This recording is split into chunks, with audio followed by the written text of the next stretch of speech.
Oh boy. This video might get me in trouble, bro, if we watch the. Oh man.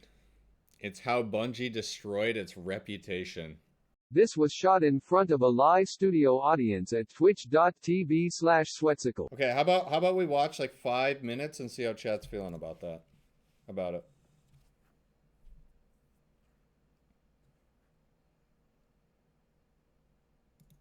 If we're feeling good about it, we'll continue. If not, we'll just scrap it. Came to our attention that an artist who worked on Marathon Oh no. in the early stages of pre-production Oh no. took a number of graphic elements from a graphic designer. The worst stream of all time. Acknowledgement. Watching Bungie the last 10 years has been a true masterclass in how to destroy a highly reputable company. Oh no. Once they were the unshakable kings of console shooters, the visionaries behind Halo, a franchise that redefined not only FPS but console-based multiplayer. Yep. Well, this video is demonetized. All right. By passion, tight-knit teams with one simple goal: to make fun games. We are the Just most message it to me, Chris. people. Like, we are the jaded crowd who, if a game doesn't entertain Subscribe us in 5 for minutes, more. we stop playing it. But today, Bungie is no longer the bold innovator. They are the poster child for what happens when passion gives way to profit and mismanagement leads to trend chasing. In just 1 year, with Destiny 2, Bungie missed its revenue targets by nearly 50%, slashed nearly half of its workforce. So, okay, before we go too far on this and I start going into sweat ranting land, can we... I don't think we ever got a clarification of what their revenue target actually was. So, this could be due to two things, and this isn't me trying to be a Bungie glazer or a Bungie hater. Objectively speaking, they could have had their target so high that they were never going to hit it, or their target was like regular, but they just missed the mark and it was garbage. Like nobody wanted to buy it. And I don't think we ever got a clarification if they were just shooting too high or they just missed the mark. Nearly 50%. Just throwing that out there. Slashed nearly half of its workforce and fired the very people who built its legacy.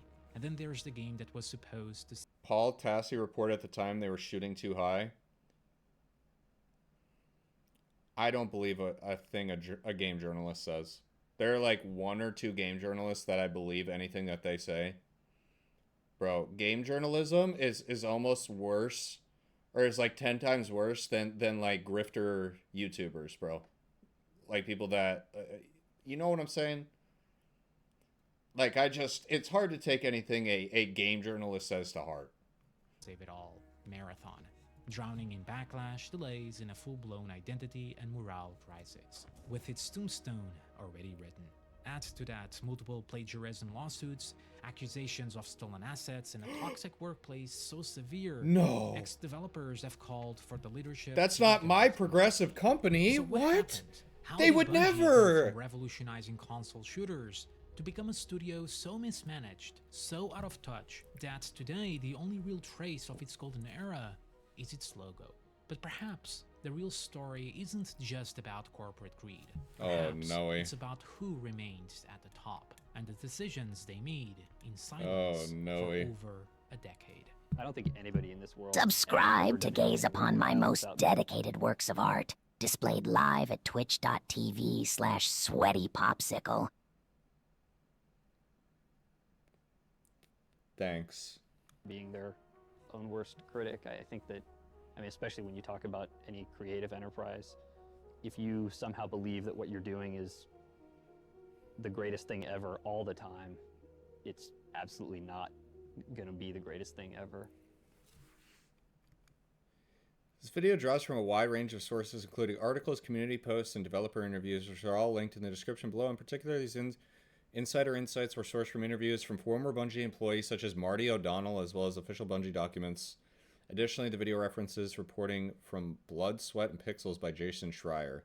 See, this is one of the... I feel like this is one of the few exceptions that I'm talking about where I can actually believe the things that he says without just, like, discounting it immediately. Like, he is one of the credible people in the game journalism community, in my opinion. Jason Schreier is pretty good.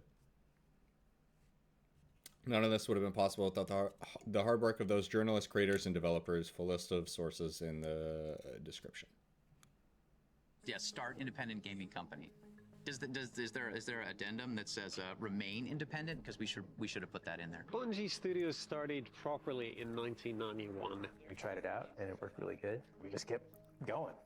Every time you eat a piece of pizza, you have to cross something off. In the early 1990s, a small group Bro, of life was so developers from simple Chicago back then, led by man. Jason Jones and Alex Seropian founded a studio not out of corporate ambition, but out of pure passion. A group of scrappy game devs who just wanted to make fun games, with a company culture that couldn't be further from bureaucratic or business formal. Their goal? Stay independent, stay weird, and just create cool stuff. We didn't have any idea what we were really doing. I think Tunster needs to get the shaft. Despite being newcomers to the industry, Hello? Bungie didn't follow the crowd. They made games for the Apple Macintosh, a platform that, at the time, was almost irrelevant in the gaming world.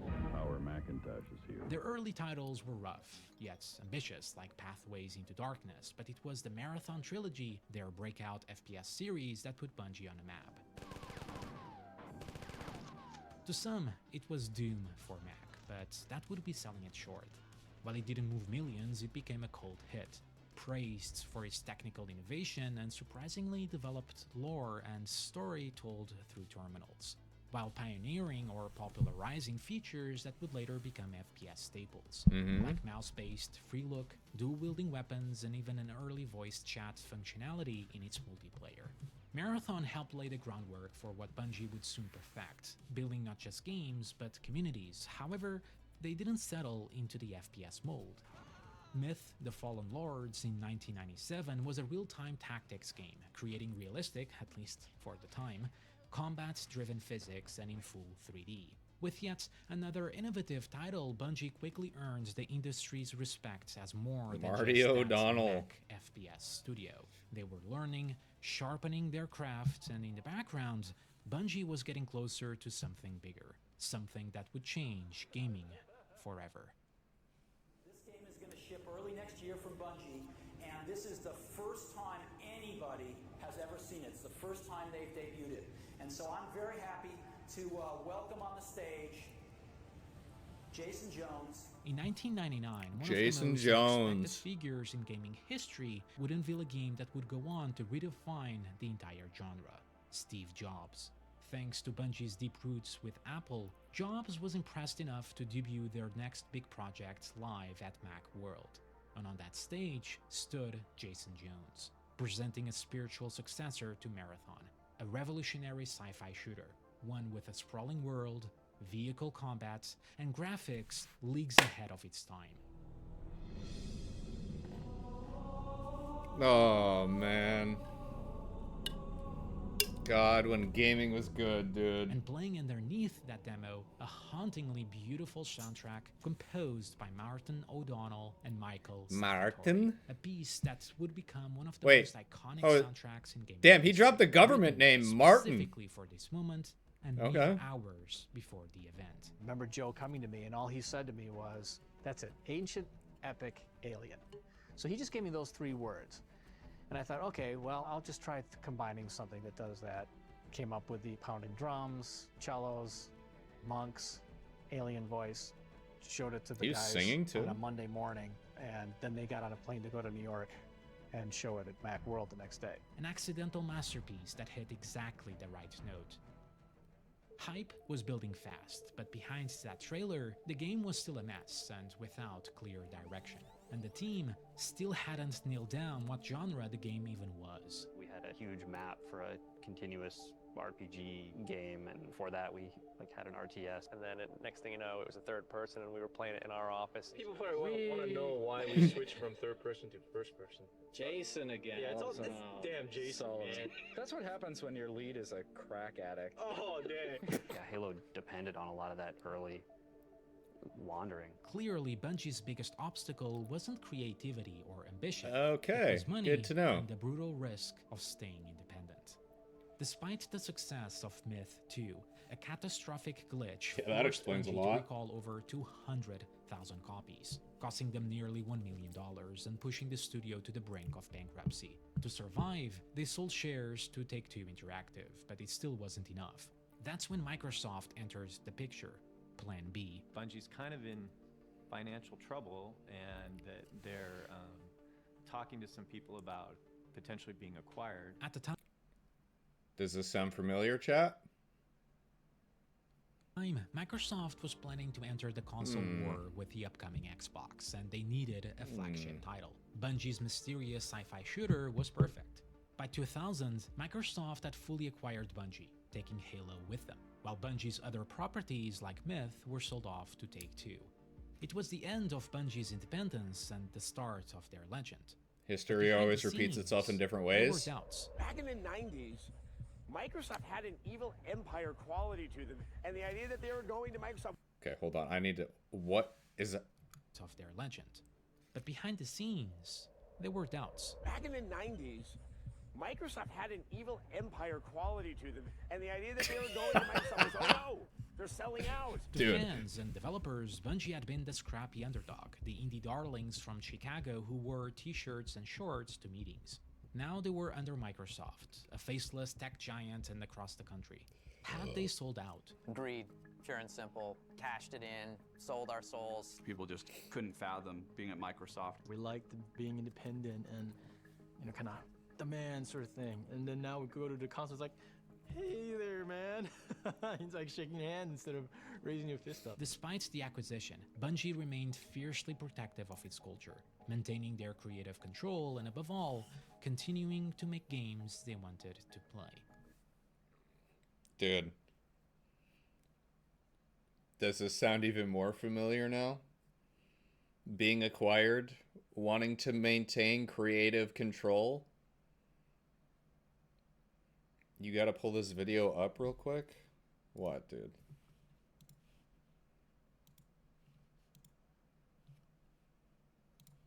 What is this, bro? Steve Ballmer at NEP conference going crazy about developers 1999.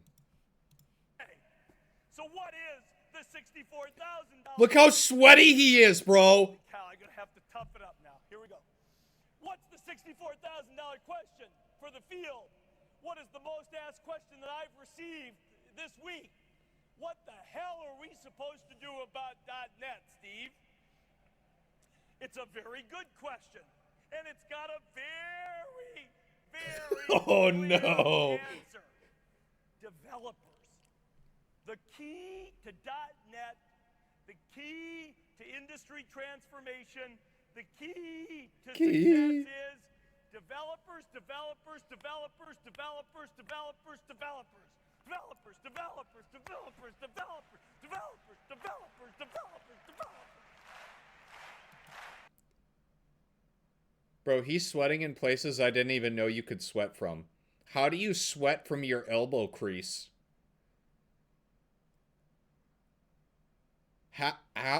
Bro. Oh my god. Bro, this is why games were so good back then, bro. People didn't care, bro. They were running the pit stains until they had a perfect product. That's crazy. Anyways, all right, continuing on. And so they got to work. They had less than a year to turn a bunch of ideas into a full-fledged console launch title. And with a deadline of November 15, 2001, the day the Is that The Rock with hair? Shelves, crunch mode began. Other projects like Oni, Bungie's most forgotten game, mixing anime and The Matrix, had its developers rush to Halo to finish its multiplayer in record time. That'd make a Whole good video. chunks of content were cut. It was I didn't even know they made Oni. all-consuming sprint towards a vision that no one was certain it would even work, until it did. Bro, why can't we have this anymore? Bro. When people came together and we'd all wait at the local mall for the new game or the new console to release, bro. With a brutal development schedule, Oh, Bungie delivered man. a masterpiece. Halo Combat Evolved sold over 4 million copies, becoming the killer app that drove Xbox into living rooms around the world. In a single release, Bungie hadn't just made a great game, they had made history. Am I right, Marine? Halo redefined what a console FPS could be. Its stripped down but intuitive control scheme of 2 weapons, grenades, and melee made the genre finally feel right on a controller, but gameplay was just the beginning. With its sweeping score, cinematic storytelling, intelligent enemy AI, physics-driven vehicles, and open levels, Halo wasn't just a shooter, it was a sci-fi epic. And at the heart of it all was multiplayer. This was the pre-Xbox Live era. No online matchmaking, no quick lobbies, so fans created their own communities, dragging massive Xbox consoles into basements, dorms, and living rooms, linking them with Ethernet cables and battling it out in custom-built LAN parties. Bro. I might start Halo, crying. Microsoft had struck gold, but Bungie was broken. Since it wasn't originally planned as a trilogy, some of the crew wanted to move on, especially Jason Jones, as he found the Halo games too linear with little to no replay value. And creatively, Bungie seemed eager to do anything but more Halo. Projects such as Phoenix, successor to Myth, and a Monster Hunter-like game. But a sequel to Halo was also in the pipeline, an opportunity to do much of what was cut out of Combat Evolved, and Microsoft was clearly more interested in this new cash cow. Got to remember, it was their IP, not Bungie's. However, tensions were rising fast. Despite Halo's massive success, Bungie felt short-changed, financially and creatively, and if they were to make Halo 2, something had to change. We got a little, envelope from Microsoft. But what I remember was a general disappointment in the, sort of sharing of profits. So we negotiated a deal. We negotiated probably the only product-related profit-sharing plan maybe that Microsoft has ever done. And that caused us to stay instead of leaving. We were going to leave and start our own studio. You would think things could only go up from here. They had made their stand, but behind the trailers and hype, Bungie was already buckling under the pressure. The exciting premise of Halo 2 made Bungie triple the ambition, triple the scale, and triple the expectations. Joe Staten, one of Bungie's key creative leads, writers, and the voice of Grunts, would later describe the project like this. We ordered ourselves a giant sandwich, took a bite, but didn't realize how big it was before we started in. And we did that across the board. Technically, artistically, and story-wise, but of course, we didn't figure that out until way too late. Bungie had walked straight into a wall of over-ambition, but it wasn't just the scope. Internally, things were breaking. In 2002, Bungie's co-founder and unofficial peacekeeper Alex Seropian left the company, burned out, disillusioned, tired of the AAA grind, but also frustrated with what Bungie was becoming under Microsoft. Alex had been a buffer, a creative shield between the team and the suits, and without him, Bungie lost one of their last safeguards. Their manager, their glue. That was tough. Even harder than on Halo 1 when the sound hardware didn't work and Marty was whining every day, and every time one of the dev machines crashed, we had no idea whether it was the hardware or our own weak-ass code. That was all hard, but watching people come through and interview for the studio manager job and have them be chomp after chomp after chomp. Clearly needing a studio manager, a new face entered the picture. Classic car lover Pete Parsons. There's no way that's how he introduces him. Classic car lover Pete Parsons. Bro, that's wild. I gotta watch that again. Hold on. Have them be chomp after chomp after chomp. Clearly needing a studio manager, a new face entered the picture. Classic car lover Pete Parsons. Originally brought in by Microsoft, he was to become the studio manager and executive producer, making sure things ran smoothly. He was a true Microsoft's man, the one focused on brand management, revenue charts, and the general business side of things. Listen to that one more time. Active producer, making sure things ran smoothly. He was a true Microsoft's man, the one focused on brand management, revenue charts, and the general business side of things. Bungie was now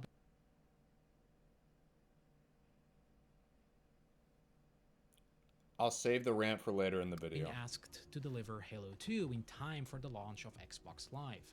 That meant late 2002, just 1 year after Combat Evolved, an impossible deadline.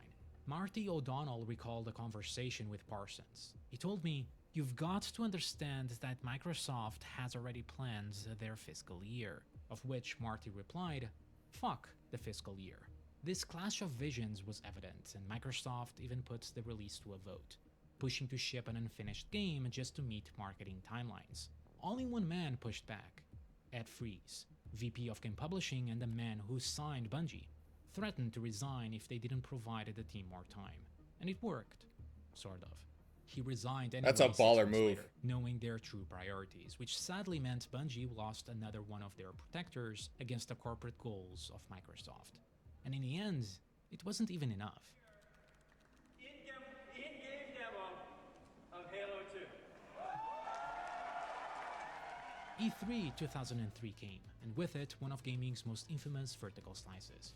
A jaw-dropping demo of Halo 2 running in real time. And you climb up on the cruiser and kick the guy off. I lost it. Master Chief jumped up the ghost, kicked the enemy down and got on it, and it was over. Except it wasn't real. That build of the game never existed beyond the demo. It was an illusion, something we now associate with modern AAA deception. We came back with E3 with actually less than what we wanted to. We came back from E3 with a demo. We did not come back from E3 with a playable part of a level. From there, the crunch went nuclear, one far worse than Combat Evolved. Developers brought their babies into work, worked 14-hour days, built That's Halo 2 under crazy. stress, panic, and chaos. By release, the game was a shadow of what it was meant to be. The original story, duct taped over. Dual campaigns between Master Chief and the Arbiter. I mean, but Halo 2's a classic at this point. I mean, they literally ran out of time. Bungie had a clear problem and wasn't all on Microsoft. The studio's rapid growth, now over 60 developers, exposed a deeply mismanaged project with extremely poor communication and oversight, and the initial overambition was a clear example of that. As senior artist Robert McLeese later put it, Bungie never had good managers. They had creatives that were forced into managerial roles while still remaining in their creative roles, basically working 2 jobs. Just a bunch of different voices saying, "This is what we are doing," and a lot of people scratching their heads wondering, when was this decided? Because you see, against Marty and Joe Staten wishes, Jason Jones had left the Halo 2 team overnight in 2003, while still moonlighting as director, off to the Phoenix Project team that was recently cancelled to direct a new project, Gypsum. This left the Halo 2 team effectively leaderless, guided only by an improvised mix of creatives, scrambling to steer a massive ship with no clear captain, only to have that project fail as well post the disaster of the E3 Halo demo, when all of Bungie had to come together to get it finished. Not the best decisions, not the best was time. it really a disaster though? If they're just like most people, like those clips that they showed, they were pumped about being able to hijack the Ghost. Like they thought it was sick. So maybe it was a different perception than the consumer had at the E3 demo, because we didn't have anything like that, even if it was just a demo. Like, I don't know. Looking back on it, sure, it might have been like a disaster, but I don't know.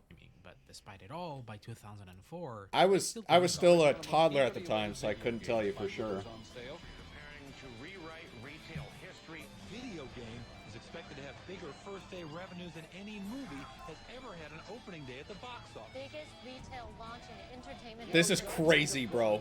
There's a dude in a Master Chief outfit. Fall down to their parents' basement tonight to be personalized by the new video game Halo 2. When Halo 2 dropped, it exploded. Over 8 million copies were sold.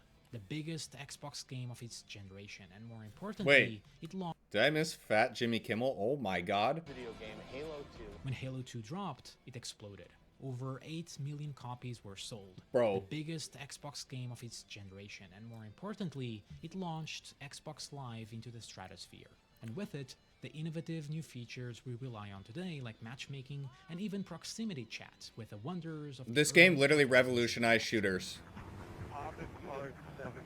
Ah, dude.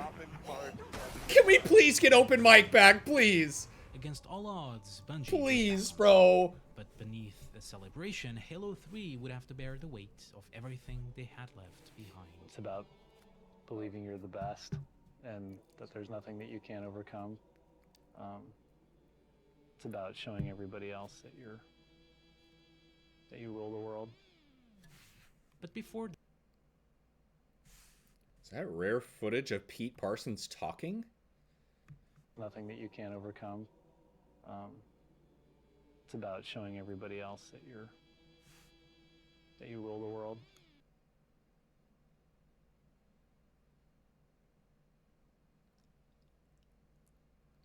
What do you think he actually means by that?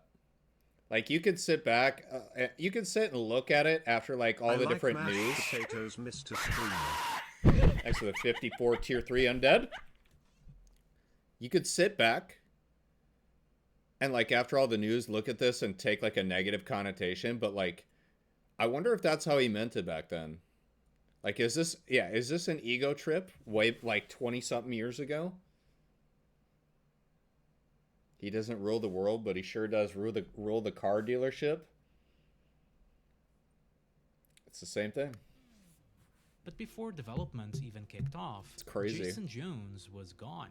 Marcus Leto, creative director and the father of Master Chief, went it out. Both burned out from Halo 2's chaos. And behind the scenes, Bungie's relationship with Microsoft was reaching a tipping point. Jason Jones quit and Marcus Leto quit, and that was going to be it. That was, without Jason and Marcus, we didn't think we'd be able to do anything. Pete Parsons also threatened to quit. He was like, if Microsoft doesn't make good on what they are telling us they're going to do for Halo 3, I'm quitting. According to Marty, the deal that had brought Halo 2 to life hadn't been as fruitful as hoped. And now Bungie, the leadership, wanted out. Enough was enough. They wanted their freedom and finally move on from Halo. So now they made a move. A threat. They would resign and leave Halo to Microsoft alone. And Pete, he actually did it. He left in 2006, although he stayed at Microsoft as an executive. We'll come back to that. And somehow it worked. Negotiations followed and Bungie struck a deal. Finish Halo 3 and deliver 2 more titles. In return, full independence. With Pete gone and Jason on a hiatus, a ragtag crew of veterans held the line, determined to deliver a satisfying emotional conclusion to Master Chief's journey. We want this to be the Return of the King. We want this to be the final chapter in an epic trilogy. And so, with Halo 3, Halo 3. Microsoft went all in. Over $40 million were spent on marketing, TV spots, CGI trailers, live-action shorts, even Super Bowl commercials. Halo 3 wasn't just a game, it was a cultural event. The end of an epic story. Hey, finish the fight. Finish the fight! Finish the fight, man. The fuck was that? Hello? Master Chief, Cortana, Arbiter, the Halo trilogy ended the only way it could, with a desperate Warthog escape, explosions all around, and that unforgettable score swelling in the background. A moment of catharsis for fans I could alike. Moving on. It wasn't really the end. Bungie still owed 2 more games. It was different times. And Halo I guess so, bro. They weren't part of the plan. They weren't even projects the team wanted to make. But to their credit, be it through crunching hell or games that weren't planned, Bungie still excelled. ODST brought a smaller, more intimate story to the Halo universe. Reach gave fans a heartbreaking prequel, a tragic final chapter for Bungie's time with the franchise. Dude, the only heartbreaking thing about Halo Reach was armor lock, bro. If you use armor lock, you're a pussy. Both games were met with praise. To some, ODST and Reach were equal masterpieces, but not everyone agreed. The community was split. Ultimately, Halo had been Bungie's greatest blessing. It made them legends, it gave them fame, money, and recognition. But it also became their curse, a franchise so massive, so all-consuming. In August 2024, Marty O'Donnell tweeted during Bungie's brutal layoff season, getting Bungie out of Microsoft was good. Not getting Microsoft out of Bungie was bad. Because you see, while Bungie had regained independence, becoming Bungie Inc., some people at the very top were still from Microsoft. Pete Parsons, a man more concerned about fiscal years than a good product, had taken one for the team to claim this independence. So according to Marty, he was brought back to Bungie as head of marketing in 2009, and soon became COO. Harold Ryan, another Microsoft transplant, had already stepped in as studio manager during Halo 3, He was the man that signed their Declaration of Independence, and so he was now Bungie's CEO. But even he wasn't the loudest voice in the room. That, at the time, belonged to Jason Jones, the studio's reclusive co-founder and largest shareholder. And sitting beside them on the board, the founders of this new Bungie. Marty O'Donnell, Chris Barrett, Bungie's longtime art director, very likely, Eric Rabb brought on to help shape the lore of their Thanks for next the Prime world, Canna Kitty. and Chris Butcher, engineering lead. These were the voices now steering the ship. Is he gonna mixed say it? between good old boys and corporate plans. But here lied the problem. Bungie wasn't the same scrappy team from the Halo days. It was I don't know if he's gonna get into it. This is the reason that this is the 7th column, because their original, like, the big boy board was made up of these 7 people. I'm pretty sure. lied the problem.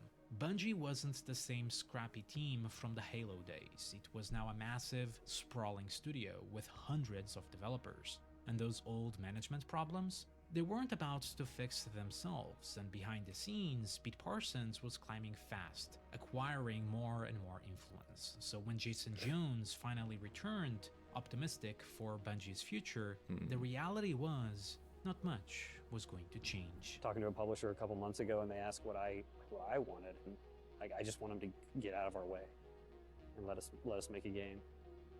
Trust that we're gonna do something great, give us the money to pay for it, and then get out of our way. Now independent, and with the ambition to build something entirely new, Bungie began searching for a publishing partner. The new project had been in development since 2007, spearheaded by Jason Jones, who had grown disillusioned with AAA development after the many failed projects in favor of Halo 2 and its development hell. With him initially was Chris Barrett, Jamie Griesemer, and Joe Staten. All important names for the rest of the story. They spoke with Microsoft again, they spoke with Sony, but every conversation hit the same wall. Nobody wanted Bungie to own their next franchise. But not this time. Microsoft had already taken Halo. This time, the IP and Bungie's creative freedom would remain theirs. Enter Activision Blizzard.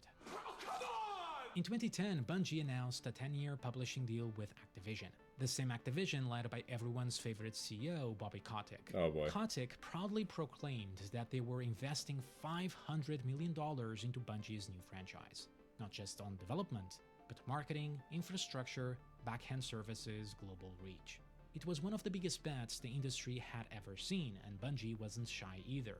Then COO Pete Parsons claimed this new franchise would rival Star Wars and Lord of the Rings. Yes, they were shooting that high. The name was then finally confirmed. Destiny, a spiritual successor to Halo, but bigger, bolder, part MMO, part looter shooter, part RPG, and unlike anything else in gaming at the time. By 2013, Destiny was finally shown to the world. I want to tell you a little bit about what Bungie's been doing for the last few years. After Halo, we ask ourselves the question, what next? What's worth doing? When you have a studio with this much talent, what do you point it at? How could we take a genre that we know and love so well, the first-person shooter, and turn it on its head again? And our answer is Destiny, Bungie's next great FPS. In Destiny, we've created a fantastic new universe for players to explore. Cinema. Full of mystery and adventure. We've built a persistent online world where players grow and customize their characters. And we focused from the beginning, not just on the great competitive experience that players demand from a shooter, but to make sure that playing Destiny cooperatively with your friends was going to blow your mind. And the hype was unstoppable. But you know what blows my mind now? The best way to play Destiny now is by playing solo ops by yourself for the best loot. Fuck your friends, we want you to play by yourself. So you become lonely, pull out your credit card, and pay for microtransactions. God, this is exciting. I want this so bad, and I know pretty much jack shit about it. In Bungie, in trust. I wonder if the internet will blow up because of this. And it made sense. Borderlands had just proved the looter shooter could work. Now Bungie, the team behind Halo, was promising to take it to the next level. So all of this is playable space. That we Yeah, hope to one day that's just a lie. We're just lying It's now. all real geometry. You could go there. We could go there right now, but we have a schedule to keep. I'll just show you this. Destiny was then shown at E3, behind closed-door previews and cinematic trailers with enough quality to rival a well-polished film. The gameplay, the world, the music, it looked like the next evolution of shooters. The legacy of Halo was alive and well, or so it seemed.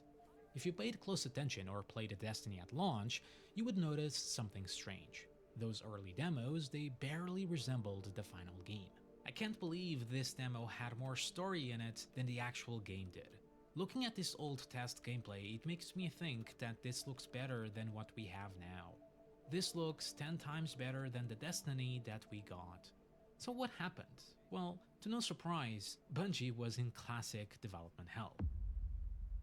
But what's more disturbing this time was what happened to anyone who pushed back, who challenged the leadership. Jamie Griesemer was the first one to go, a Bungie veteran, lead designer, and one of the minds behind Halo's iconic 30 seconds of fun formula. If you can get 30 seconds of fun, you can pretty much stretch that out to be an entire game. And so you can have all the great graphics and all the different characters and lots of different weapons with amazing effects, but if you don't nail that 30 seconds, you're not going to have a great game. According to Blood, Sweat, and What does that mean? If you can't have 30 seconds of fun, or if you can make 30 seconds of fun, you can make a great game?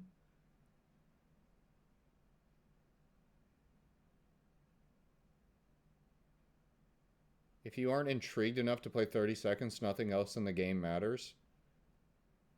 That makes sense. I last 30 seconds? Thank you for sharing, Colby. Awesome. All right, let's get back to the video. Schreier, Griesemer grew unhappy with Destiny's creative approach. As to him, it felt too much like Halo. He wanted to be as far away from it as possible, pitching a fantasy shared world project called Dragon Tavern. Jason Jones, however, also wanted to move away from Halo, but for different reasons. He still wanted an FPS, but to be non-linear, open, and heavily replayable, effectively a live service game. They worked closely together on their vision, merging their ideas, but Jason's voice, despite not being CEO, was louder. He was the largest shareholder, and his version of the project was effectively picked. Over time, with each iteration and hundreds of developers coming in from Halo projects, like Reach and ODST, it just naturally gravitated towards being more Halo, with the shared worlds and RPG elements. Griesemer, frustrated, then flooded the leadership with emails warning about the game's identity crisis, unsustainable endgame grind, and how they could reconcile precise shooting mechanics with RPG-based progression. All valid concerns, but this internal fighting eventually reached a tipping point, and shockingly, Bungie's board then asked him to resign. Jamie went on to reply to a promotional trailer for the game on April 16, 2014, saying, "Destiny, from the creators of Halo, that we didn't fire." Clearly, the list of forced resignations didn't stop growing. Veterans like Marcus Leto, father of Master Chief that almost quit after Halo 2, Paul Bertone, and even Joe Staten. Yes, that Joe Staten, lead writer of all 3 Halo games, director of ODST. In short, Destiny's story was a mess. Information here is limited, but based on reports by Jason Schreier, the narrative was adrift. The trailers had promised something epic, vast, and grand. But behind the scenes, the direction was anything but. Joe reportedly grew equally frustrated, as Jason Jones, as the project leader, would change his commitments on a near monthly basis, making Staten's work difficult. In 2013, with launch looming, Staten put together a full cinematic supercut, a complete story presentation of Destiny's plot, characters, and arcs, but when he showed it to the studio, Jason Jones and the remaining leadership rejected it. It was too linear, too Halo, and remember, Jason didn't want another linear Halo experience. Destiny was being sold as a shared world shooter, an MMO light. I mean, just look at these 7 design pillars. But internally, it was such a mess, many developers thought they were These 7 design pillars? Rewards players care about. Imagine if you could spend an hour and accomplish something, Jones says. We have a lot of great things in Destiny to find, earn, and make. Everything you do generates these rewards to customize your character. A new experience every night. Bungie wants players to have a different experience every time they play, planning rare, time-limited, and emergent activities. Jones hopes that these players will sign on for a game of Destiny but get distracted by the variety of content and activities within.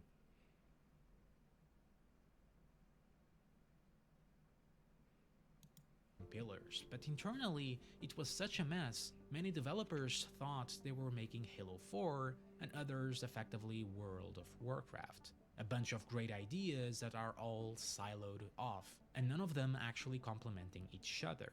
But instead of unifying the team to commit to a clear direction, Jason had other plans. Scrap it, all of it, just months before launch. Joe Staten and Marty O'Donnell pushed back hard. Joe warned, if we try to recreate the game in 6 months, it's going to make a lot of people miserable. Marty was blunter. This is going to cause a death march, and it's not going to cause quality to happen. But Jones didn't listen. Ultimately, the story became a mess. A Frankenstein's monster cobbled together, and Joe Staten, tired of this leadership, left Bungie soon after. And Marty, he didn't back down either, especially when it came to Destiny's E3 2013 trailer. Marty's team had composed an original soundtrack for the reveal, but Activision replaced it with a licensed song. O'Donnell was furious, taking it to Twitter. The trailer was made by Activision Marketing, not Bungie. To be clear, the official Destiny E3 gameplay trailer, 2 minutes and 47 seconds, was not made by Bungie. It was made by the company that brought you COD. Probably not the most politically smart decision, arguing creative differences over Twitter, but to Marty, yeah, that's Marty O'Donnell though. Song. He was defending Bungie's soul. The best designers were being fired, the creatives were leaving, and the story was a mess, especially when O'Donnell was also in charge of voice acting, leading to classic lines from Peter Dinklage, Ghost, our new AI companion. That wizard came from the moon. Oh, dude, Dinklebot, bro. Marty kind of went off the rails. He had every reason to be upset given the way he was treated with the Music of the Spheres and everything that happened with this. But yeah, he the amount of crash outs that he had over Twitter and just became overly political about everything was kind of crazy. Like people can have whatever political beliefs they want, but like he just got very weird after this happened. I don't know why. It's kind of a shame. 'Cause it's like I don't know. I really used to enjoy like his music and stuff, and it was like I don't know. I feel like he held on to that anger versus Activision for so long, and it just turned him sour. Activision was taking creative control. To Bungie's board and to Activision themselves, however, he had become a problem and increasingly erratic around the team, just like Reesemer, hard to work with. By April 2014, Marty O'Donnell was fired. The man behind some of the most iconic music in gaming history was now out. He would later sue and win a lawsuit against Bungie for withholding his shares of the stock in the company, and where some of this information comes from. I saw the writing on the wall more than a year before I was fired, and it got increasingly frustrating to stay inside and work in the system of Bungie with the way decisions were being made by leadership. So I was, to a certain extent, kind of looking forward to not being there anymore because I couldn't make them do what I thought was right. So I had one vote out of whatever it was. I think there were 7 of us on the board. 7. September 9, 2014, Destiny finally launched. A release day that marked both triumph and tragedy. On paper, it was a smash hit, the most successful new IP launch in video game history. The Bungie name had paid off.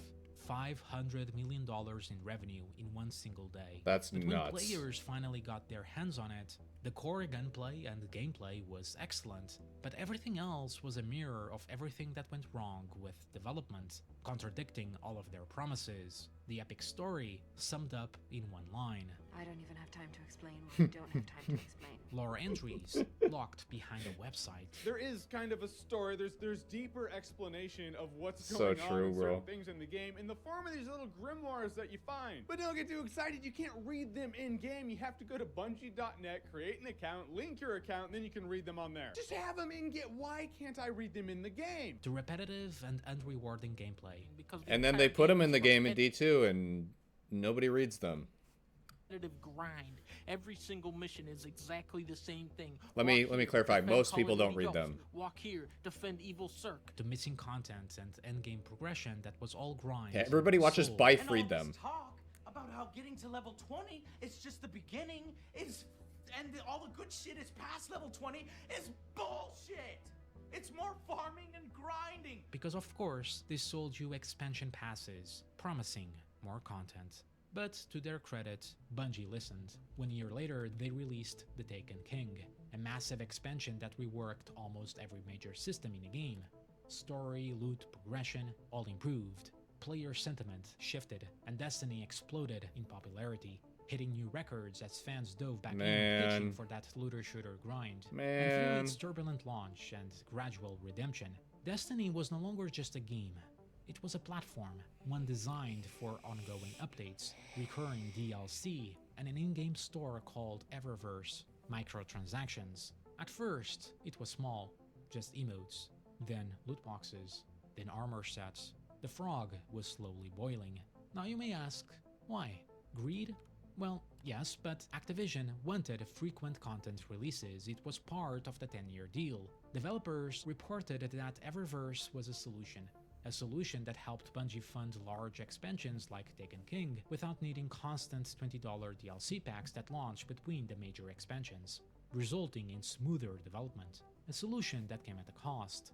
Destiny had quietly become the blueprint for live service games, and other studios took notice. From The Division to Anthem to Marvel's Avengers, everyone wanted their own Destiny. It was the future, and it was working. Lacon, thank you for the 62 but months. Destiny 1 development had caused not only Bungie to crack, but split the studio apart. Jimmy Griesemer, after his exit, went on to say, "There was something about Bungie's trajectory from small and scrappy to king of the world to over-the-hill dinosaurs. They accumulated the negative traits of all of those stages. So there was the immaturity of being young and scrappy, the arrogance of being on top of everything, and then there was the stubbornness and an ability to change from the dinosaur stage." That is very well put. Bungie's board seemed to be prioritizing ego over vision, control over communication. It was this culture, not Activision, although they were not innocent, that caused Destiny's fractured state and pushed many of its best minds out the door. By 2016, that culture began to calcify. CEO Harold Ryan was out. Pete Parsons took full control. Now CEO and chairman of the board. Jason Jones was named Chief Creative Officer, and the remaining voices mostly stayed the same. And so as Destiny 2 entered development, nothing was really fixed. The cycle would simply begin anew. But here's the most tragic part of it all. Bungie didn't just have leadership problems, they had become the very thing they once swore to avoid. A corporation. Quarterly earnings, carefully planned monetization pipelines, microtransactions baked in from day one. Destiny 2 would soon expose Bungie as one of the most greedy, shameless companies in the whole gaming industry. Here we go. If you wanted something, anything, meaningfully different this time around, then Destiny 2 will leave you disappointed. And if you're a long-term fan of the game just hoping for more Destiny, then there's just as much chance that you'll enjoy the game as you won't. Because for every advancement in the campaign or open world design, there are gigantic steps backwards in core areas such as progression systems, the loot endgame activities, PvP, and microtransactions. Destiny 2 was supposed to be the redemption, a fresh start. Instead, it became the blueprint for everything wrong with modern live service games. From day one, Destiny 2 fully embraced the model. Seasons, annual passes, and Eververse, their microtransaction store, ready to go at launch. While the game was loved by millions with great core 1.2 million concurrent players. Wow. gameplay, hitting more than 1 million concurrent players in its first week, it was tragically infested not just by heavy monetization, but blatant player exploitation. Here's just a taste. Destiny 2 shipped with an XP throttling mechanic, purposely gated content, and a complete overhaul of the shader system.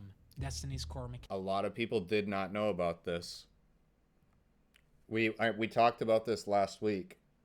Honestly, it was something that I didn't know until I think maybe a year or two after either. Is that there was a secret XP throttling that happened and nobody really knew about it. It just kind of quietly went away and got fixed after they got called out for it. Just a taste. Destiny 2 shipped with an XP throttling mechanic, purposely gated content, and a complete overhaul of the shader system. Destiny's core mechanic for recoloring armor, previously unlimited, now shaders were one-time consumables. That was just the most brain-dead decision they ever made. Store. Luke Smith, Destiny 2's director, defended this decision in a now-deleted series of tweets. Shaders are now deleted. An ongoing reward for playing. Customization will inspire gameplay. What? In the case of XP throttling, interesting. less XP meant fewer bright engrams. Destiny's loot boxes containing many customization items. Less loot meant more frustration, more grind, more pressure to pay. The grindier the game, the more inconvenient the systems, the more you played, the more you tend to pay. Classic engagement to revenue funnel tactics. Players were furious, feeling betrayed. Diminishing returns on XP for items that can only be earned from set XP or by coughing up real money in the micro store? That's pretty fucking low, like EA low. But while it may be easy to blame Activision, it was Bungie's decision, a decision that started in Destiny that simply grew more predatory. I will die on this hill, bro. You go rewind 7 years. It was all blamed on Activision. It was never Bungie's fault. All of this stuff, people only wanted to blame on Activision. It's only in hindsight that people want to blame it on Bungie now. More predatory. Eventually, Bungie acknowledged cringe, the backlash and removed the XP throttling mechanic or diminishing returns. But the damage was done, trust was broken, and over the next several years, that toxic back and forth between Bungie and its community only got worse. By the Forsaken expansion in 2018, Bungie made some gestures towards transparency. For many, it was a high point of Destiny 2. However, Activision was disappointed with its sales. Despite It just doesn't make any sense. It was literally the best time Destiny has ever had. Destiny was never more hype than Forsaken. It just doesn't make any sense. the high quality, it was signaling player fatigue while literally failing peak. to capture new players to an ever-increasing hardcore and bloated environment. By 2019, Activision was ready to pull the plug, and so the big news hit. Bungie breaks from Activision to publish Destiny on its own. Fans cheered. Holy shit, I hope this is a step in the right direction.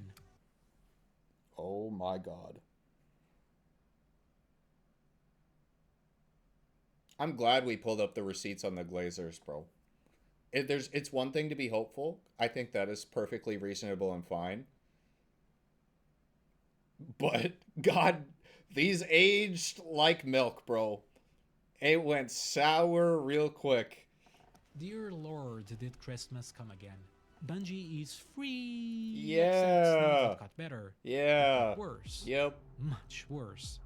FOMO mechanics, fear of missing out, were fully baked into Destiny 2's DNA. Time-limited cosmetics, time-limited content, and with this came thread after thread of players feeling overwhelmed, exhausted, and manipulated. Then came the content. Okay, so let me be clear on this. I don't think FOMO is a bad thing unless there's too much of it. Having a little bit of FOMO is okay. But they really went, they cranked the throttle in one full direction on that. Vault. Bungie's decision to outright remove major chunks of the game in 2020 temporarily. Destinations gone, entire campaigns deleted. The official reason? Too bloated, too large to maintain.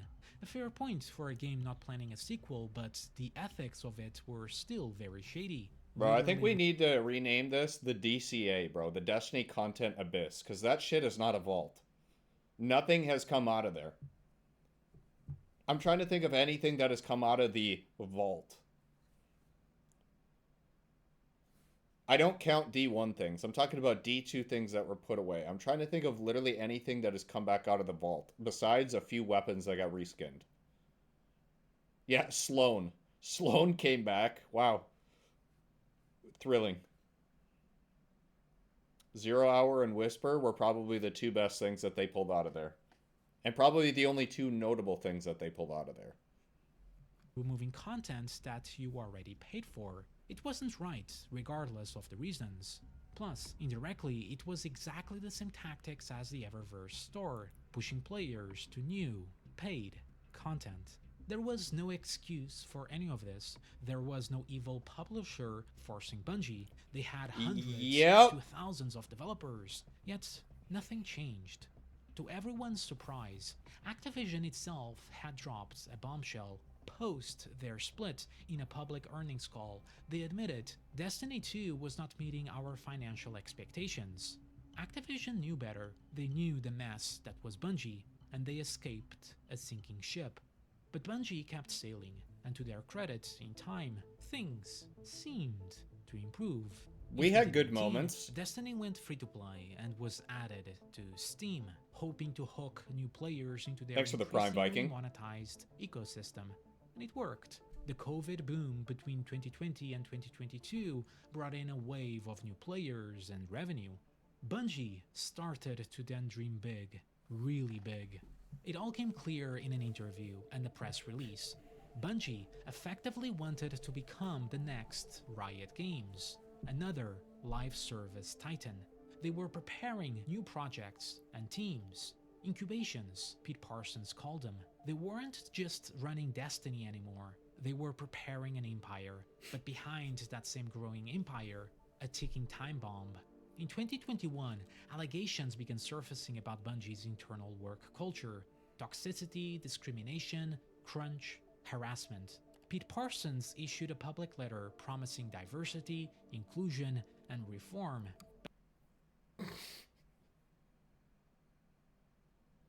I'll reiterate this for those who care to listen to an old man rant. I feel like it's the people that go way out of their way to continually virtue signal these things about how inclusive they are the worst ones behind closed doors. Like, if you're going to treat everybody equally and fairly, you don't have to go around and brag about it. You just do it.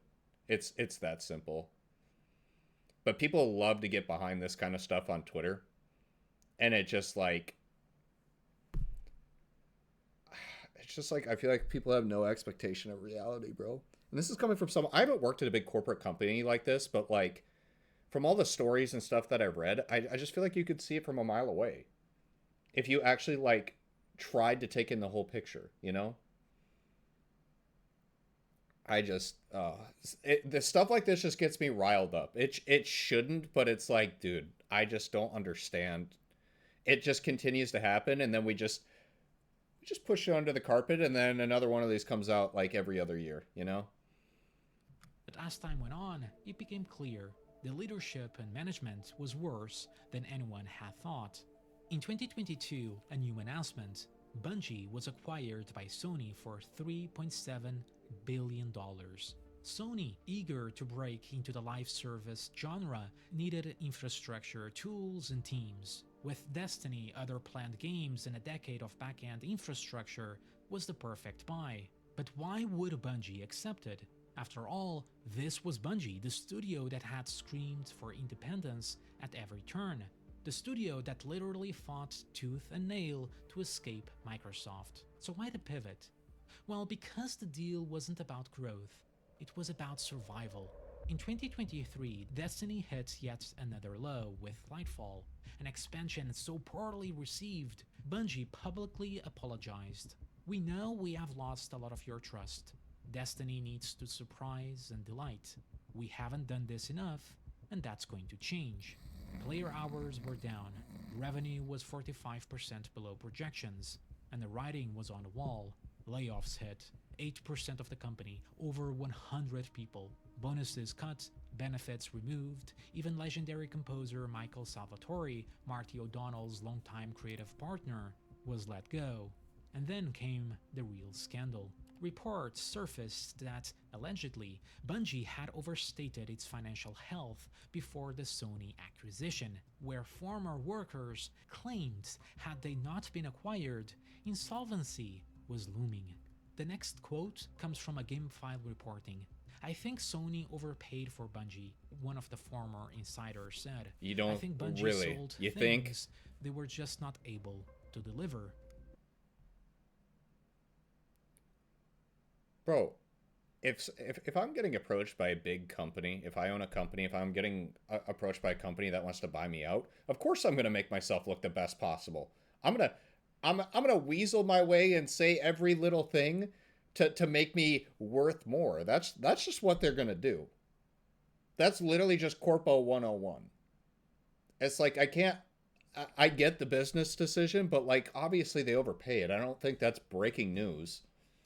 At the same time, it was reported that Oh, God. Parsons, the CEO, had allegedly spent over $2 million on classic cars, which is fine, his money. Yeah. But maybe not the best look when your company's collapsing and your employees are getting laid. Yeah, the timing of that is what killed them. Because, again, if you're at the top of a company and you get a fat salary, like, it just is what it is, you know, especially if you've been there for a long time. Like, could you sacrifice some of your salary to keep more people around? Sure, but you don't have to do that, obviously. Would the community like him to do that? Oh, absolutely. But, like, yeah, the timing of this was literally the worst thing possible. And it just gave the community free ammo to absolutely flame him. Off at every turn. Bungie did have a solution to plummeting revenue, though. Restock the microtransaction store. Yeah, collab with every game ever. Players had ever seen. Former developers would even go on to state that the leadership demanded more ways for the game to be monetized, deliberately designing less appealing armor to avoid competition in the Eververse store, prioritizing finances over creative input. It got so bad there was monetization scolding meetings for not enabling enough microtransactions. What? Did I just hear that right? People were having scolding meetings because they didn't have enough microtransactions.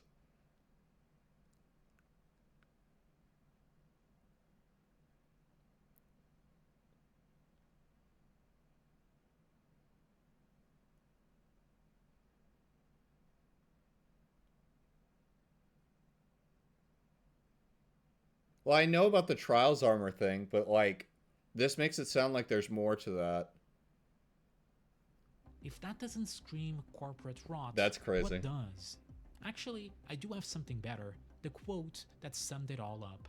In late 2023, with morale in freefall and layoffs still rolling, one employee shared that, quote, "It feels like many higher-ups aren't listening to the data and are like, we just need to win our fans back. They still like us.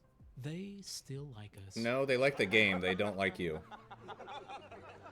There's a big difference. Layoffs continued into 2024, even after the better received Final Shape expansion, which included many reversal decisions like the sunsetting.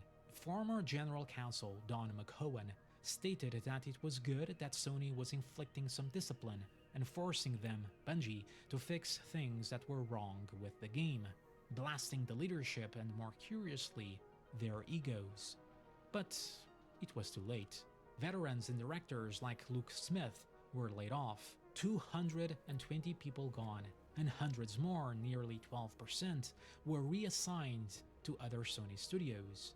Some found out they were fired through Twitter, others lost their maternity leave before the weekend. How do you find out that you were laid off via Twitter, bro? At a multi-billion-dollar company. Who is structuring this shit?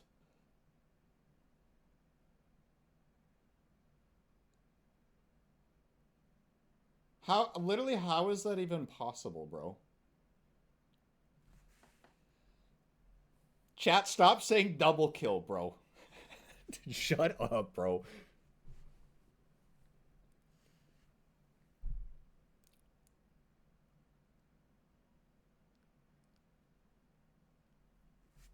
Most unprofessional thing ever. Like, well, it's not even that. It's just like, how can you have a company that big and it's like you couldn't even, like, you know, get called into a meeting or like a phone call or something, you know? It's just like, imagine you're scrolling Twitter on your couch after a Friday night and you find out you got laid off. And especially like right before you're leaving for maternity leave. That blows. That's crazy. Convenient. At this point, it felt like Pete Parsons and the board had played everyone. Their players, their employees, even Sony, and they weren't happy, demanding more accountability. Parsons then issued a statement. He called it painful. He blamed rising dev costs, industry shifts, the economy. But the truth, Bungie had scaled too fast. Over 1,000 employees at their peak, over projections, under deliveries, and players burning out. Fatigued by years of predatory monetization and broken trust, all in a game that proved incredibly difficult and convoluted for new players to join. It was a recipe for disaster. Leadership was clearly the main issue, a know-all approach, inflated egos, as if they wanted it all to fail. And worst of all were the incubator projects, hundreds of millions funneled into ambitious prototypes, black holes of money with no guaranteed return, and Sony banking on their success, because one of them wasn't just a new IP, it was a name from Bungie's past, one fans once revered, now stripped of its meaning, repurposed for a future no one asked for. Marathon. Literally, thank you, bro. Nobody asked for this. Literally, all they had to do was put this effort into Destiny 2 PvP.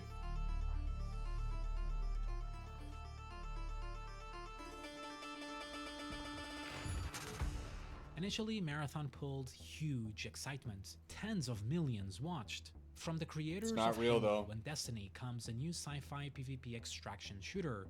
Marathon said at the trailer description. Extraction shooter. Okay, bold. Is he gonna choice, touch on but it? This is Marathon. This was the I don't think he's series- gonna touch on it. I'm gonna rewind. So apparently the reason this got so many views overnight was because that they had paid for ad slots on YouTube. So like if you go to watch another video and you get an ad for this trailer, it counts as a view. So it's hard to tell like how much of that, how many views of this is legit, but that's apparently what happened, allegedly.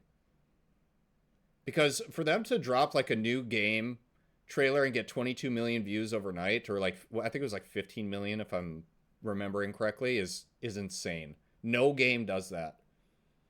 The only game that has done that is like GTA 6, right?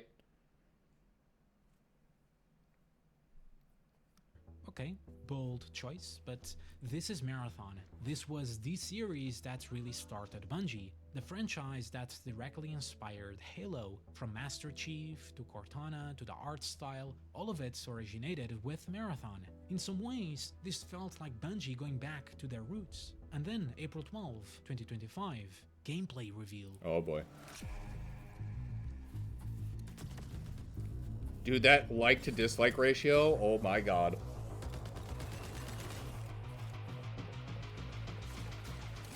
This is the first time in my life I saw an actual game trailer look like a YouTube ad that I would skip while eating dinner. Concord 2 is coming along nicely, it seems. Oh, shit. From the visual clutter of its overly stylized art, directly contradicting everything Bungie used to stand for, simple yet effective design, to androgynous character models, to a PvP-based multiplayer-only experience, meaning no campaign. It became clear Marathon was the antithesis of everything old Bungie represented. By April 23, an alpha test, originally under NDA, only confirmed players' worst fears, quickly losing interest despite as more invites went out. The consensus, aggressively mediocre, a cobbled Yeah. together mash of watered down mechanics seen in other extraction shooters with a bit of hero shooter DNA awkwardly spliced in, trying to blend a genre aimed at hardcore audiences into something more casual friendly and sanitized. But that was the main issue, because extraction shooters by design cater to players who want high stakes, sweaty, tense gameplay, but Marathon was offering none of that. Proximity chat. It just doesn't make any sense. Like, if we're looking at Marathon as a whole, like the demo that we got, or the alpha, whatever you want to call it, like what even is the total addressable market for that? Like, how many players? I just don't. Maybe I'm just not understanding gaming as a whole, but I look at this game and I'm like, I just don't see a large portion of people playing this game. I think it, like I've said this before, I think it can have like a smaller niche community that absolutely loves it, but I don't think it's like the next Fortnite like they're expecting it to be, where they're going to hit all these different demographics of players. I really don't know what like type of player they're trying to target, because usually that's what happens when people make like new games, right? Is like something like a First Descendant comes out, and they immediately go to market towards a Destiny audience because it's a looter shooter, right? Like, who are they marketing for here? Like, it only feels like the only direct thing that they're marketing towards is Tarkov. Tarkov and maybe Destiny, but it's, by the sounds of it, most Destiny people were really not interested in this game. Especially, like, if we're talking casual people. Casual players. A feature Bungie popularized was absent in the name of safe environments, effectively representing what is wrong with Marathon's design approach: safe, bland, and soulless. Add in the polarizing stylized visuals, and Bungie had created a game that seemed to please no one, while trying to please everyone. A textbook example of a committee-built AAA title, and a game designed to capture players on brands and trends alone. Now, you would think Bungie was facing an uphill battle, but another mountain was about to come crashing down on top of it. Oh boy, dude. Bungie has a history of lawsuits and plagiarism allegations, a very long list. From the accidental use of fan art in Destiny 2, not once, not twice, but 3 times, to a much bigger case, a plagiarism lawsuit over Destiny 2's Red War campaign, allegedly lifted from a WordPress sci-fi serial, in a bizarre twist because Bungie had Okay, you can't use this as an example, because if you know anything about this lawsuit, it's a bunch of baloney. Like, it is, like, the comparisons made in this lawsuit are literally a joke. If I would not take any of this part to heart. Altered the campaign, they couldn't provide proper evidence and had to rely on YouTube clips in court, which of course were thrown out. The case remains ongoing. And then there were the internal lawsuits. This is where things get actually insane. Yeah. A $200 million lawsuit by Chris Barrett, Marathon's original game director and a former Bungie board member at Bungie for 25 years. Mysteriously, I want an update on this lawsuit so bad. According to reporting and court documents, Barrett was terminated following internal allegations of inappropriate behavior involving at least 8 female employees, specifically through some very creepy DMs. But Barrett argues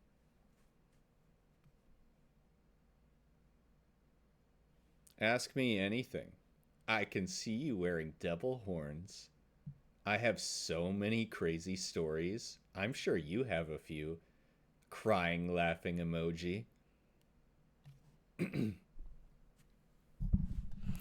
Are you still in your PJs? Is it like a button-down top and bottoms? Sweatpants? Lululemons?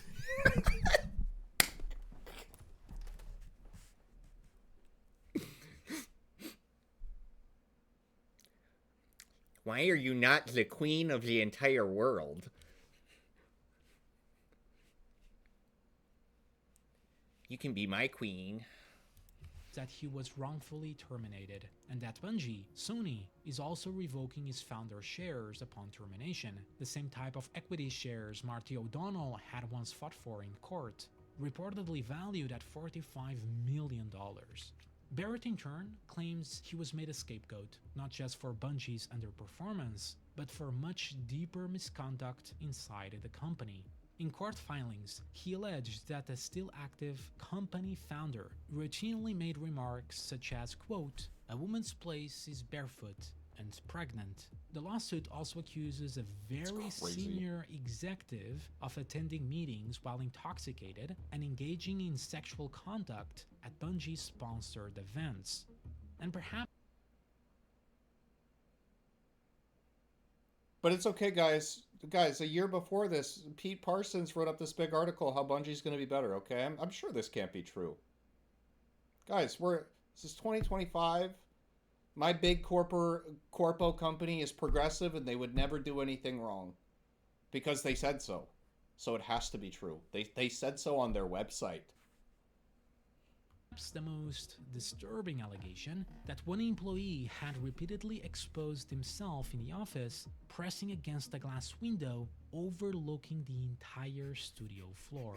Alright, that's it! Imagine mooning the entire studio, bro. That's all I need! Barrett not only exposed himself to the world, but all of Bungie.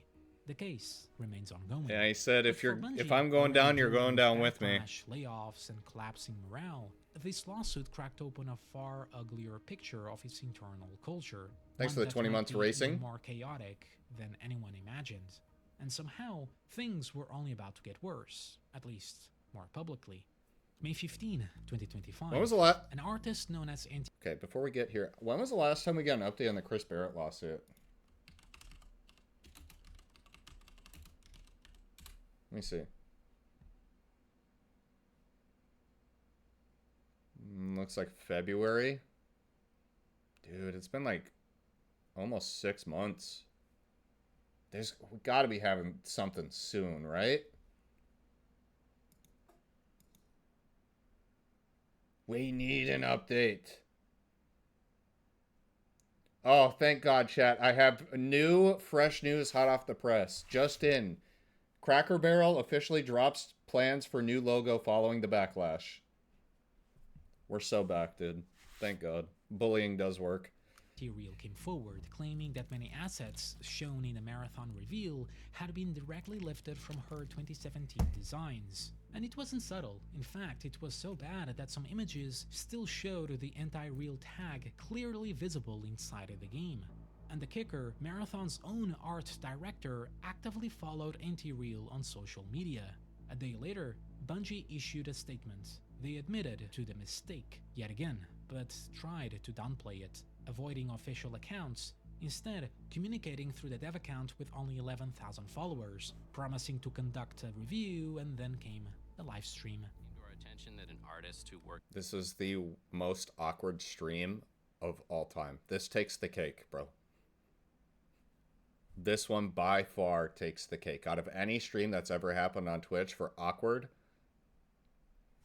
number one. On Marathon, in the early stages of pre-production, took a number of graphic elements from a graphic designer without permission or acknowledgement and placed them on a decal sheet that was then checked in 2020. The decal sheet included icons and text elements. These elements ended up in our alpha build. And there's... Show us how to steal art is crazy, bro. Oh, yo, it's T-Storm. You made the video. Absolutely no excuse for this oversight. The stream chat took to calling Marathon art raiders. Plagiarism will make me die. Quoting Durandal's the villain from the original Marathon. The face of a company in ruins. But despite all the backlash, Sony remains adamant. Marathon will launch before April 2026, even after officially announcing an indefinite delay. Yeah, let's launch it right next to GTA so we can make sure that it really does die. What a great idea. Honestly, we should just launch it on the same day as GTA. That's my vote. Delay that developers were even unaware of. In their words, they are doubling down on the original Marathon universe, promising tougher difficulty and the return of proximity chat. Improvements directly from feedback, but as Destiny showed us time and time again, will they be enough to save it? while on the Sony side, they are still doubling down on its live service strategy, vowing not to repeat the Concord mistake, a promise that feels almost guaranteed to age like milk left out in the sun. Inside Bungie itself, morale had been crumbling since 2023 layoffs. Remember, Marathon's development was through all of that, and now with a pending disaster, morale was in freefall.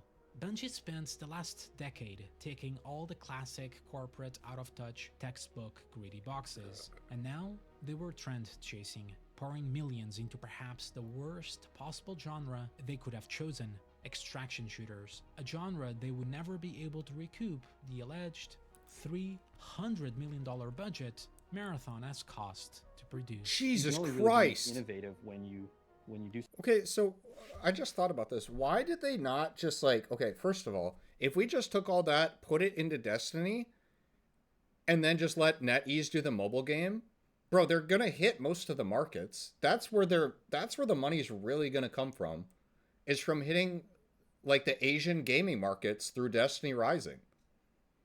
Bro, they'd be trillionaires if they just doubled down on good Destiny content and maybe put a little bit more into their mobile game. I just don't understand. Like, this is the classic example of trying to do too much when you get money, bro. You get acquired by a multi-billion-dollar corporate conglomerate, and you're just trying to do too much.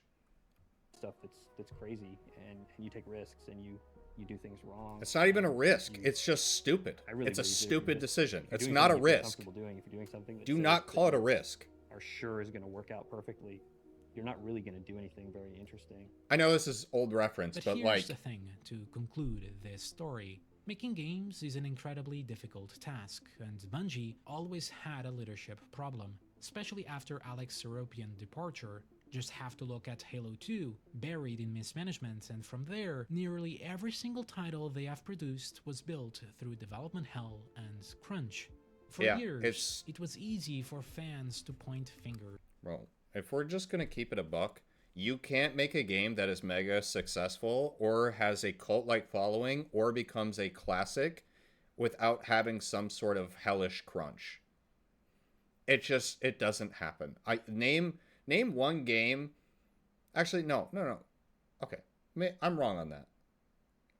There are games that don't require a ridiculous amount of crunch that can become cult classics and mega successful, but it's like hitting the lottery. Couple examples, like Among Us, Hollow Knight, Minecraft. It is possible, but most games cannot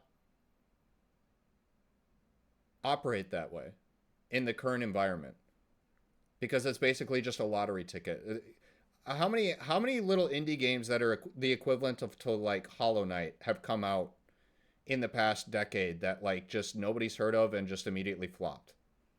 Like a trillion.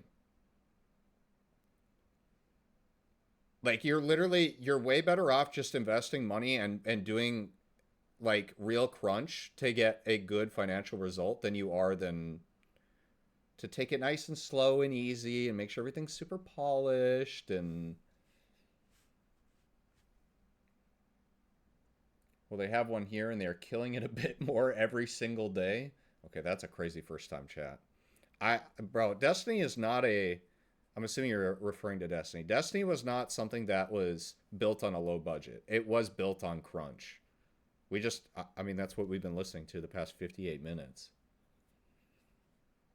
Like, could they have a great Destiny product that maybe is a lower budget? Sure, but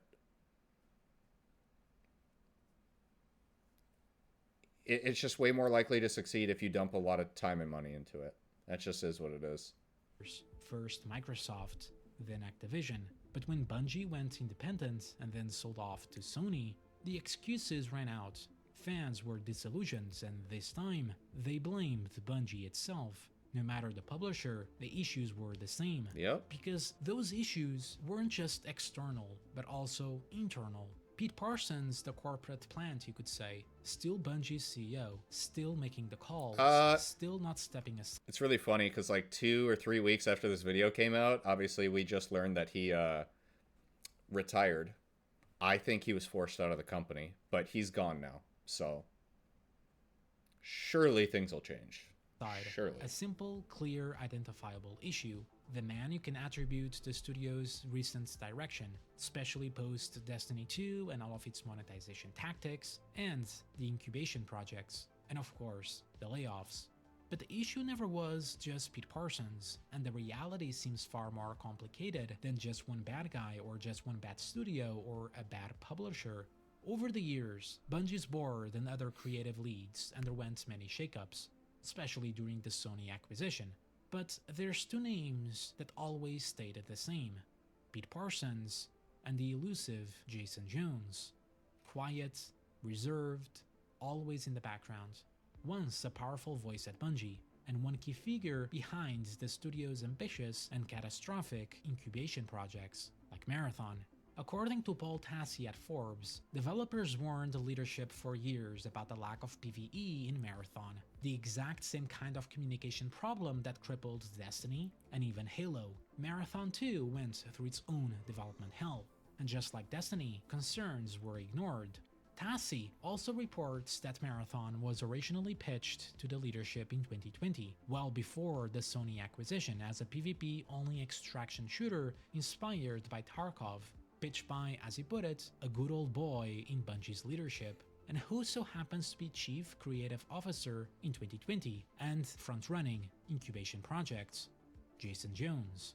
The same Jason Jones who has long been known to clash creatively since the creation of Destiny.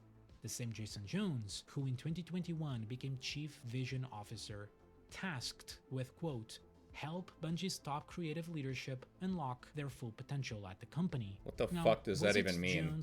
That's not a real job. What does that even mean? Unlock their full potential? Brother, that is the most collect my paycheck job description I've ever heard in my life. We don't know.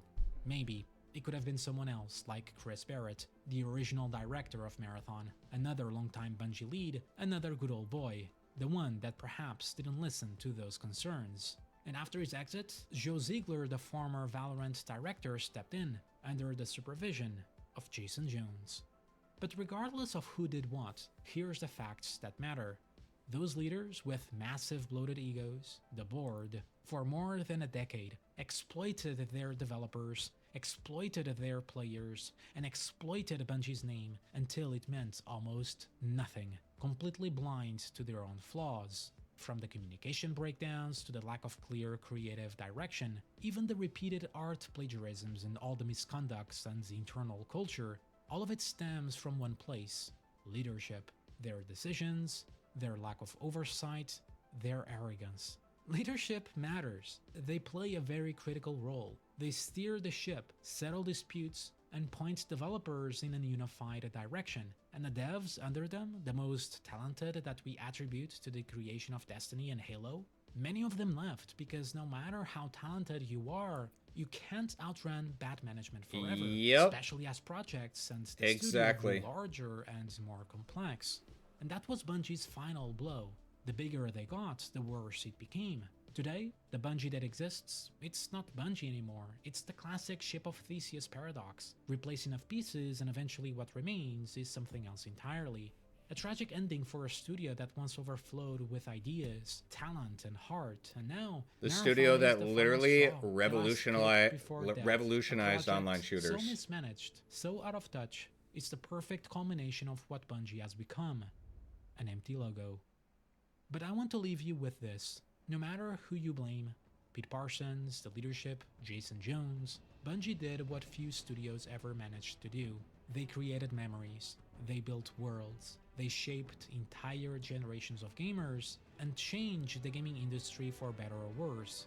And no matter the missteps, the mismanagement, or the downfall, those memories, those experiences, they can't be erased. So for that, we say thank you, and thank you for watching. You can't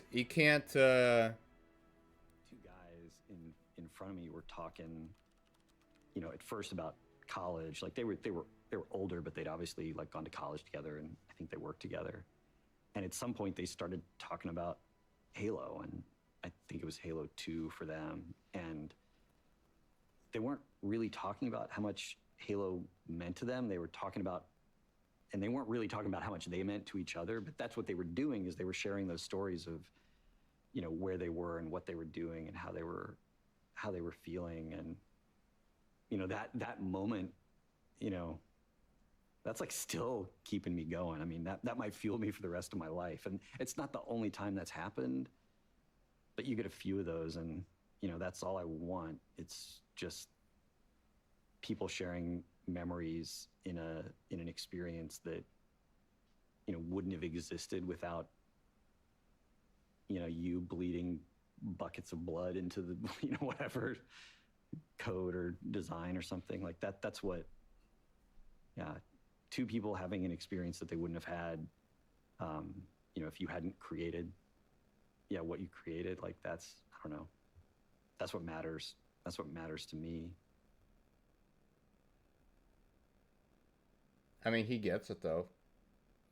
I've said that for so long. It's more about the memories, and memories are only created by truly meaningful content, not soulless, recycled garbage season after season. Wow. Yeah, I don't know, man. But I think he's right in saying that, like, you can't take away the good memories that we've gotten. Because, like, I mean, let's say Forsaken was the peak. Like, since then, yeah, we've gotten some good memories here and there, but it is far and few in between. Because from, like, the release of Halo until, like, that 2018 mark, it was, like, they really hit the nail on the head with gaming. For the most part. They had their blunders here and there, but, you know, that's going to happen. But it started to lean more into greed as time went on, which is a shame. But it is what it is, man. Anyways, that video was absolutely fantastic. Make sure you guys go check out Selwyn's channel. I'm going to link it in the chat. Go drop him a sub. Go like the video.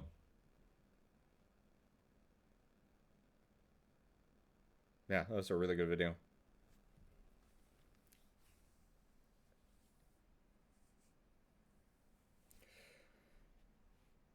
Honestly curious, if Destiny is causing this much stress and frustration, then why not stop playing it and focus on something enjoyable? Are you asking me?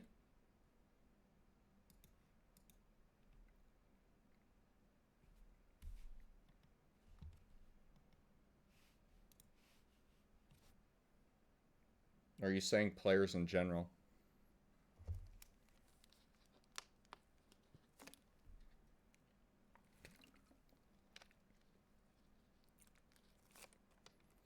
Because, I mean, if you're asking me, it's like, why would I not? Bro, for you, it's financial. I understand it. I mean, part of it's financial, and part of it's like, even if I wasn't a creator, I'd still play Destiny at least like a few times a year for new stuff.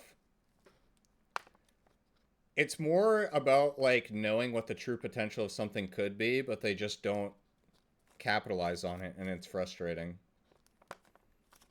Because there will come a time where, like, obviously, like the natural course of life, there will come a point of Destiny where either there will be nothing for me to make videos on, or the game will just literally shut down. So whether people get bored of watching me between now and then is also up in the air.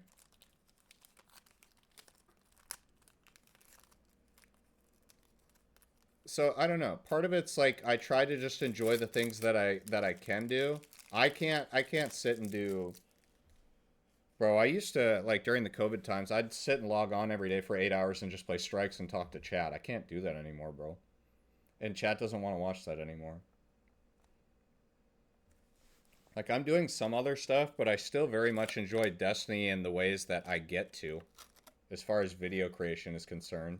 When I'm making a video, I'm having fun, but that doesn't necessarily mean I'm enjoying the game 100%.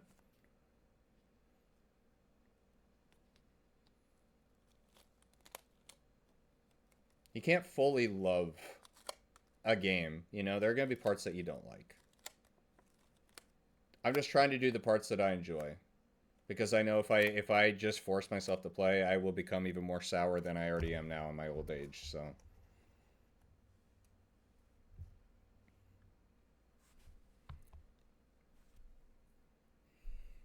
I don't know, does that make any sense, or am I just fucking babbling at this point?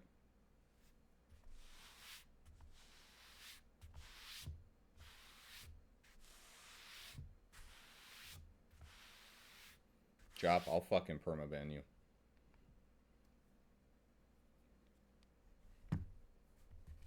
Fuck you.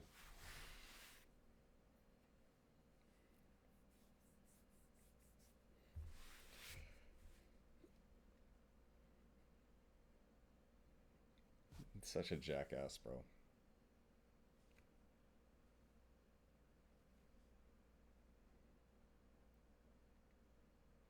Alright, let me go pee real quick. Guys, I've had to pee for like a half hour, but I didn't want to pause the video.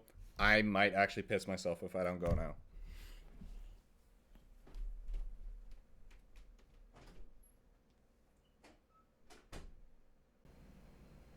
Well, that's a great place to cut the video. YouTube, if you enjoyed these reactions, make sure to subscribe and come check us out on Twitch. Biggest forehead on the website. Thanks. Alright.